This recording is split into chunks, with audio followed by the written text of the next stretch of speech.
yung House of Representatives, hindi naman bahagi ng OVP or DepEd. Wala namang sinabmit sa COA, di ba? May sinabmit ba sila?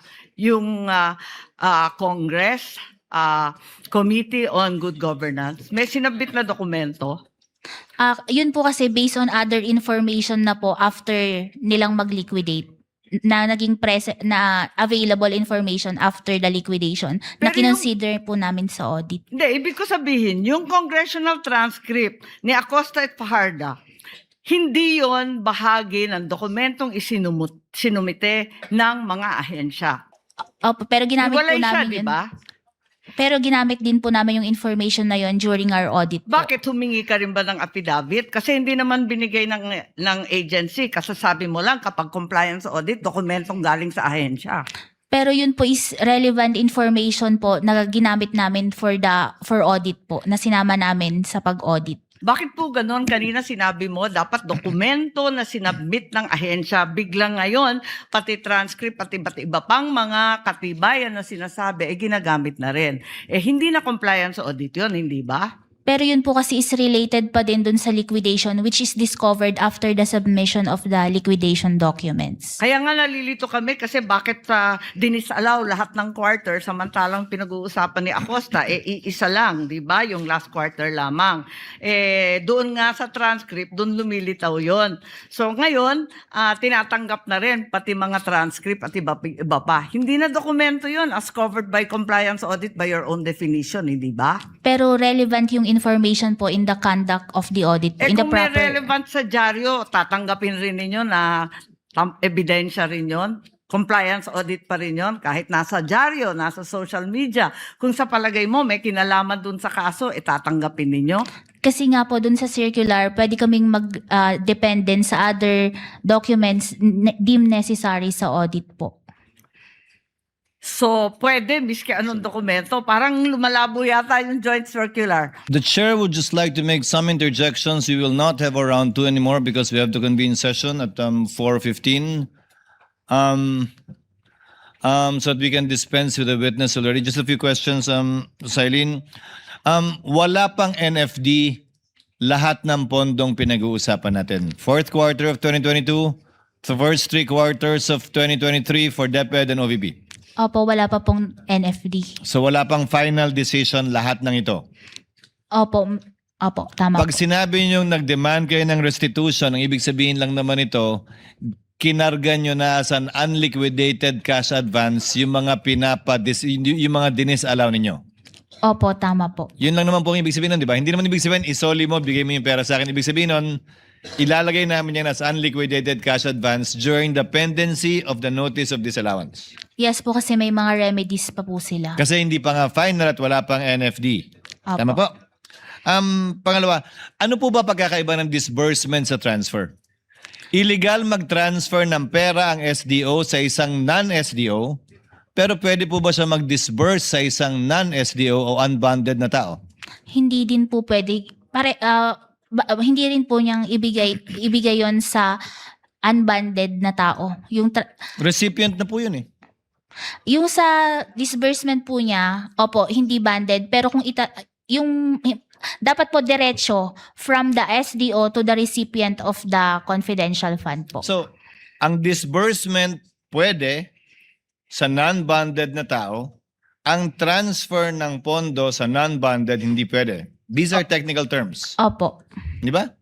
So, kung ang pinagbigyan ay recipient, pwede yon kahit non-bonded. Opo, kasi siya na yung talagang recipient nung confidential fund. And as a final question, Silene, I checked the transcript, which the court took judicial notice of. I would like to ask more eyes to look at it. Hindi ko nakita sa transcript na sinabi ni Gina Acosta na binigay niya kay Lachica lahat for the fourth quarter of 2022 and the first 3 quarters of 2023. Medyo may ganung punto pa si Eduarda.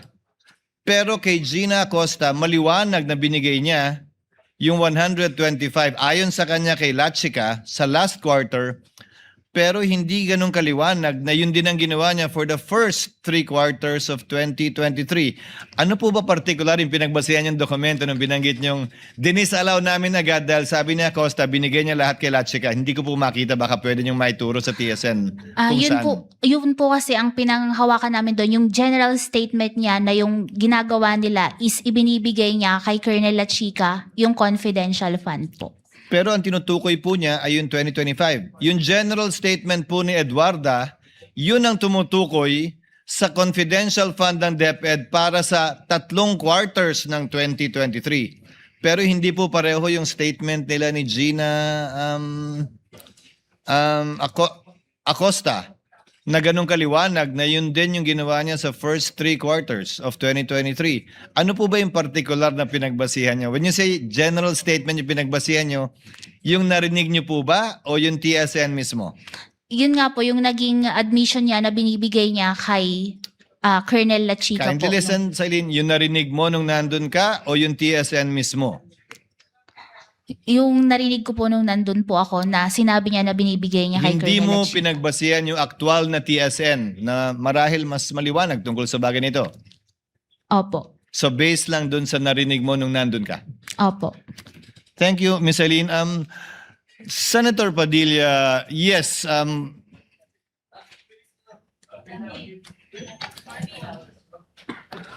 Senator Padilla, yes. Gusto niyo maghati na lang kayo?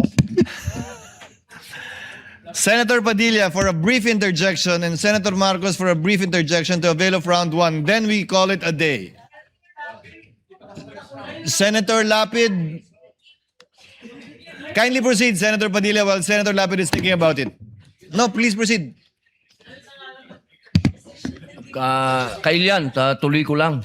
Gusto ko lang sundan kanina, sinabi ko merong 55 alternative na eskwelahan na nagbi-breed ng mga child warriors ang naisara sa Davao Region. Ituloy ko lang, noong August 6, 2024, nagkaroon ng committee hearing ang public order at sinasabi na 102 schools nationwide were identified as recruitment. 11 elementary schools, 34 high schools, 123 college and universities. Doon din sa hearing na yon sinabi na meron 168 track student recruits remain active sa NPA. Ngayon, tanong ko, Kailian, hindi ba responsibilidad din ito ng Vice President at ng DepEd Secretary ang mga estudyante? Yung sa anong tawag dito sa college po, yung DepEd po kasi is hanggang sa high high school. school. Opo. Opo, yung binanggit ko po kasi kanina, 55 na alternative child recruits. 11 elementary schools. 34 high schools. Ibig pong sabihin, tuloy-tuloy po yun. Magmula elementary, paakyat hanggang college. Yan po ang style ng recruitment. So sa tingin niyo po ba, sagot pa din ito ng DepEd Secretary at ng Vice President na lumaban na dito sa terorista noong mayor pa lang siya? No, may. Oo, hindi. Ma'am, bilis, 42. Kawawa Just naman. yes or no? Depende pa din po kasi yun sa mandate ng Oo lang po agency. o hindi. Sa palagay niyo po ba?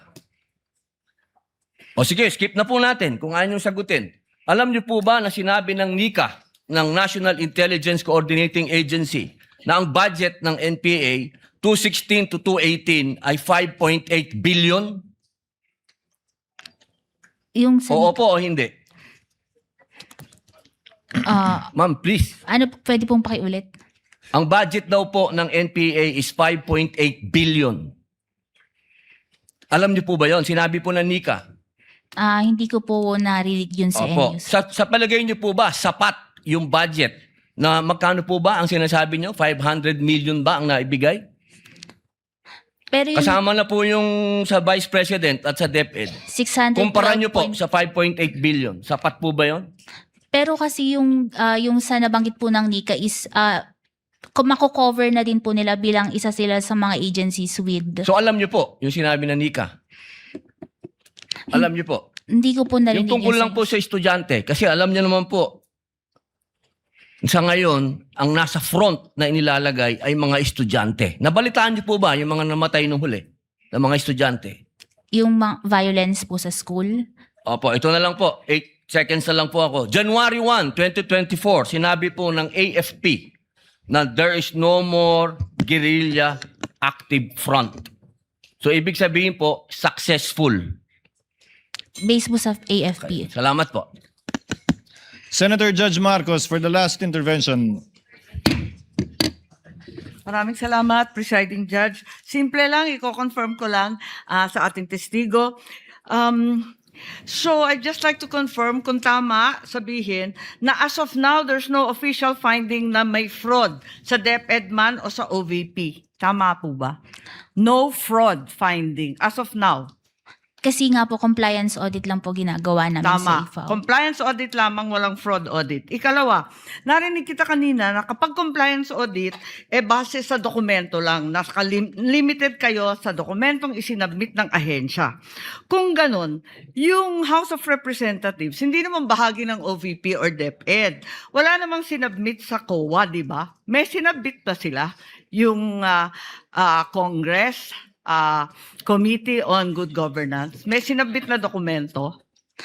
Yun po kasi based on other information na po after nilang mag-liquidate na naging na available information after the liquidation na Pero kinonsider po namin sa audit. Hindi, ibig ko sabihin, yung congressional transcript ni Acosta at Fajarda, hindi yon bahagi ng dokumentong sinumite ng mga ahensya. Opo, pero ginamit Hiwalay po siya, namin di yun. ba? Pero ginamit din po namin yung information na yon during our audit po. Bakit humingi ka rin ba ng affidavit? Kasi hindi naman binigay ng agency. Kasasabi mo lang kapag compliance audit, dokumentong galing sa ahensya. Pero yun po is relevant information po na ginamit namin for audit po, na sinama namin sa pag-audit. Yes, following po, the presiding judge, bakit po ganun? Kanina sinabi mo, dapat dokumento na sinabmit ng ahensya. Biglang ngayon, pati transcript, pati iba't iba pang mga katibayan na sinasabi, ginagamit na rin. Hindi na compliance audit yun, hindi ba? Pero yun po kasi is related pa din dun sa liquidation which is discovered after the submission of the liquidation documents. Kaya nga nalilito kami kasi bakit dinisallow lahat ng quarter samantalang pinag-uusapan ni Acosta, iisa lang, di ba? Yung last quarter lamang. Doon nga sa transcript, doon lumilitaw yon. So ngayon, tinatanggap na rin pati mga transcript at iba pa. Hindi na dokumento yon as covered by compliance audit by your own definition, hindi ba? Pero relevant yung information po in the conduct of the audit po, in the Kung may proper. relevant sa dyaryo, tatanggapin rin ninyo na ebidensya rin yon. Compliance audit pa rin yon. Kahit nasa dyaryo, nasa social media. Kung sa palagay mo may kinalaman dun sa kaso, tatanggapin ninyo. Kasi nga po dun sa circular, pwede kaming mag-dependent sa other documents deemed necessary sa audit po. So, pwede, miski anong dokumento. Parang lumalabo yata yung joint circular. Maraming salamat po.